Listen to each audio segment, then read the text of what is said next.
প্রিয় দেশবাসী ও সম্মানিত ঈদের আনন্দে বাড়ি ফেরা যেসব যাত্রীবৃন্দ এবং অতি আপনজন ভাই ও বোনেরা, আপনাদের সবার প্রতি আমি ক্ষুদ্র মানুষ হিসেবে একটা আবেদন এবং বিশেষভাবে অনুরোধ জানাচ্ছি। সেটা হচ্ছে, আপনারা যে আনন্দটুকু নিয়ে ঈদে প্রিয়জনদের সাথে ঈদ উৎসব এবং আনন্দ ভাগাভাগি করার জন্য এসেছিলেন, আবার যেহেতু সবাই কর্মজীবী, কর্মস্থলে তাদেরকে সবাইকে যেতেই হবে।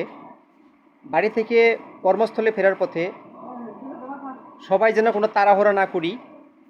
একটি জীবনের দুর্ঘটনা সারা জীবনের কান্না, যেমনটা আমরা অনেকটি দেখেছি ঈদকে উপলক্ষ করে বাড়ি ফেরার পথে লঞ্চে যে মারাত্মক দুর্ঘটনা, সেখান থেকে অনেকটা পরিবারের প্রতি কান্না এবং হাহাকার হয়ে উঠেছে ঈদের আনন্দ।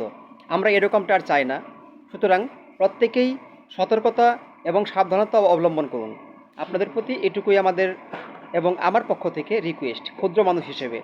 যদি এটুকু আপনারা মানেন এবং মেনে চলেন, আশা করি প্রিয় আমাদের পরম করুণাময় ঈশ্বরের কৃপায় কোনো অসুবিধা হবে না।